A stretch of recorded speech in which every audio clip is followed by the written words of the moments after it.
Now in this section, I want to address the respondent DFL party and other DFL officials to the petition I filed with the Minnesota Supreme Court.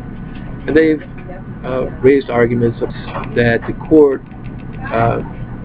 cannot act on it because they can't give effective relief, and therefore there's no real case or controversy.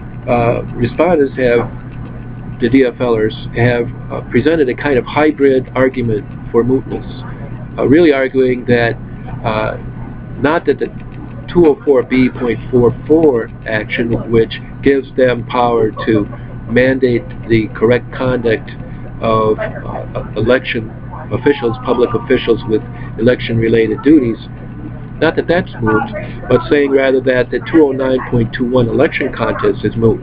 And that is one in which the court simply collects evidence and forwards it to the United States House of Representatives, and they make decisions about the membership, which is given to them by the Constitution.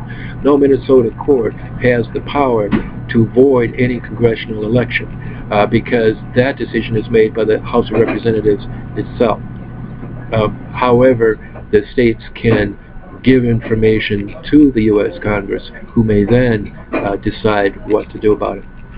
So, in this case, the DFL has a hybrid argument. They don't really argue that the court has no power to correct or remedy the conduct of election officials, but they're saying that the time for taking this action is past because Betty McComb's already been seated, basically, as I argue here. She says she ran out the clock, or implies that she ran out the clock and nothing can be done.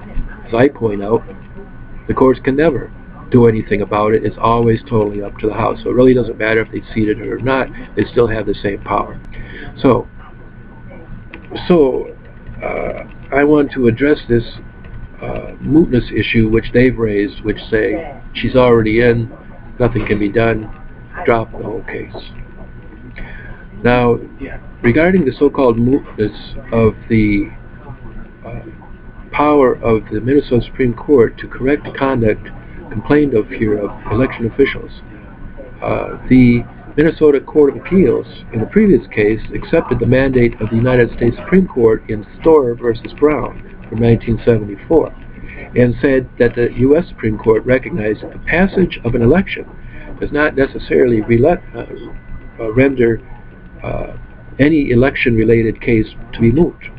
This is cited in Schiff versus Griffin. This is in the Minnesota Appellate Court in 2002. Now, in that case, where Mr. Weinblatt, Alan Weinblatt, who represents McCollum, argued on the other side of the mootness issue, the Minnesota Appellate Court ruled election-related cases may be exceptions to the mootness doctrine because they are capable of repetition yet evading review. That's citing the Supreme Court case. And also they referenced Lenora Fulani versus the League of Women Voters Education Fund from 1989, the Second Circuit, that's based in New York. The case is capable of repetition yet evading review, where the issues properly presented and their effects will persist in future elections, and within a time frame too short to allow resolution through litigation. So that's out of the reference there from the Schiff case. The constitutional claims here will never be moot, especially since, as far as the 204B.44 public election official action is concerned, it contemplates instructing public officials on events which will occur in the future as well as the past. The email issue is bound to have future significance to the conduct of elections because it arises out of a unique set of new developments. That is to say, including the addition of email addresses to the SVRS, which is a statewide voter registration system, in 2004. This has never been reviewed, whether those addresses are to be available to candidates by this court. Their value, the value of those addresses, to millions of dollars, according to Secretary Ritchie, to the political campaigns. They're used for First Amendment protected political association and speech, and the similarity to the more intrusive phone numbers that are given out and also of recent applications of the Minnesota Government Data Practices Act, which need to be reviewed in this context. Now, although the release of such politically necessary data is vital under the First Amendment rights of candidates, Secretary Ritchie has responded to an adverse iPad case, which is the Department of Administration, which went contrary to what he believed. And now he announces that the words, "the Secretary of State may," unquote, which are in the law, in a part of the law, give him an undefined discretion to make these decisions that not only help his party's candidate Betty McCollum, but harm her petitioner as her opponent by giving her an advantage in communicating, associating, and speaking freely during the election. That's from the Ritchie response at page 35. The fact that the Secretary's challenged and litigated decision doesn't directly say petitioner may not send emails is irrelevant, because the regulation as interpreted and applied by Ritchie and his practice is suspect because of the core nature of the fundamental rights involved as set out in the petition. So those fundamental rights are, in an election, to associate and talk with the voters who are going to make the voting decision about the issues of the day.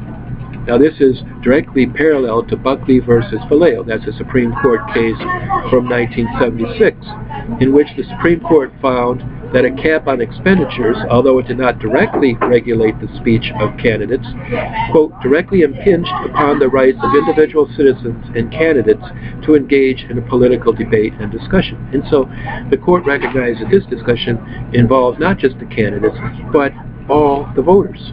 So that is what needs to be protected. That is exactly what the availability of the email addresses, which is already presumptively public data, does to petitioner. Impinged upon my right, because it is a right, to engage in political debate and discussion with the voters of CD4. Ritchie even calls it unwelcome spam. My emails would have been unwelcome spam, while perhaps his own party's candidate is not spam. By the way, spam is a product, a very successful Minnesota product, a very successful Minnesota company called Hormel. But Ritchie uses it to derogate the communications of candidates for Congress from parties other than the DFL. Now, Buckley found that placing substantial and direct restrictions on the ability of candidates, citizens, and associations to engage in protected political expression is a restriction that the First Amendment cannot tolerate. That's the Buckley Court found that. The United States Supreme Court. Now, this court, the Minnesota Supreme Court, cannot tolerate Secretary Ritchie's discretionary determinations to withhold the public data email addresses without violating these First Amendment mandates. And this issue is not and never will be moot. The same substantial and direct restrictions on the ability to participate and vote in any party's caucuses or conventions, these are considered elections under the Federal Elections Control Act, or whatever, FECA.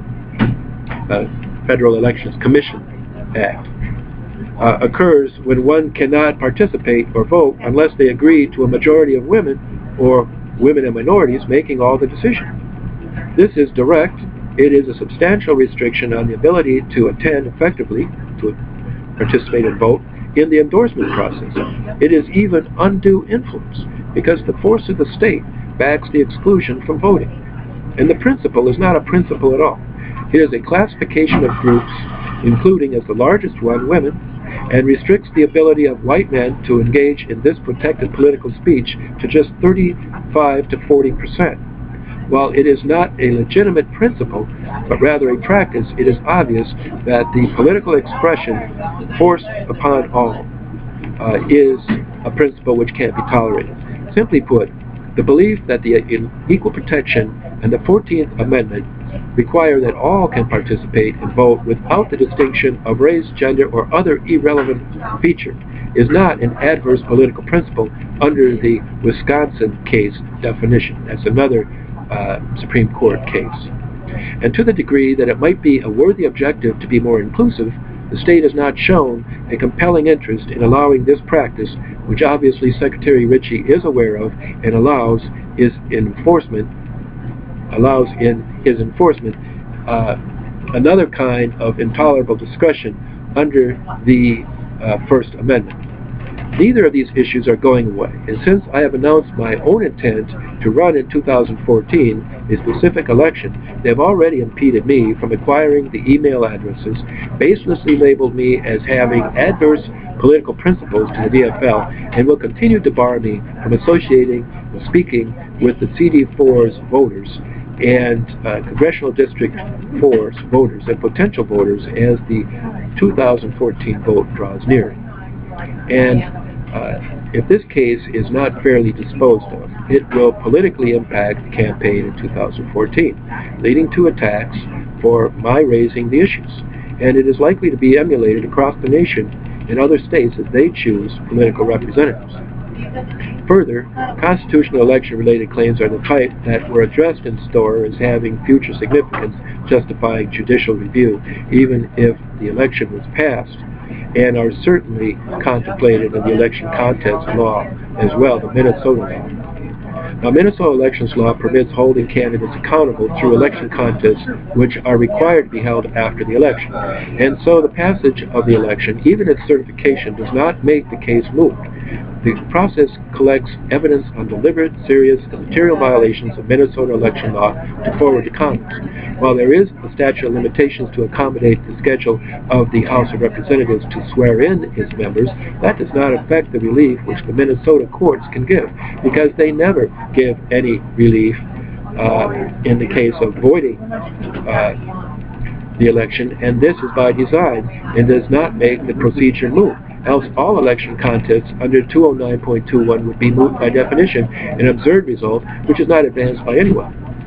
The issues here, whether email addresses will be sought or released, whether voters or politicians will seek to endorse DFL candidates or be endorsed, or be affected as eligible voters by the unconstitutional of whether candidates may use the word endorse to designate their political party or principle on a ballot will likely arise in connection with future elections and is therefore capable of repetition yet evading review.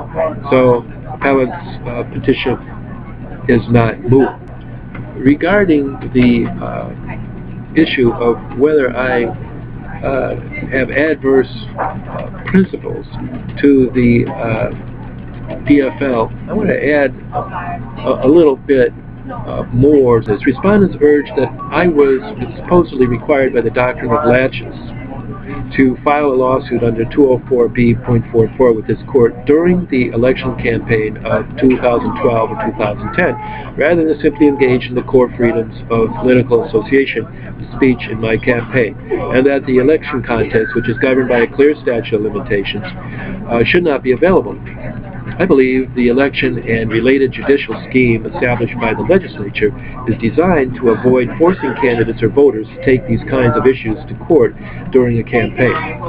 By making the elections voidable for deliberate, serious, and material violations of election laws, the legislature gave notice to even the most privileged candidates, for instance, a safe privileged incumbent in a safe Democratic district like the St. Paul and Stillwater area 4th Congressional District, that even their interests and ambitions do not rise above the people's constitutionally protected interest in elections that fairly and freely express our will, and that the courts will have the power to void such flawed elections, did not give me just the remedy of 204B.44, which regulates election officials, to void the election for this matter. And petitioner believes, based on case law, that to give this court, Minnesota Supreme Court, power to void the election, I first had to timely commence the election contest in the district court, and I believe I did. But before the court, Minnesota Supreme Court adopts the dangerous view that Minnesota law required me to bring a suit to this court during the campaign to get a judicial remedy, consider that had I initiated such a suit during the 2012 campaign, which respondents also urged would have been meritless. I could have been attacked politically by Democrats or Republicans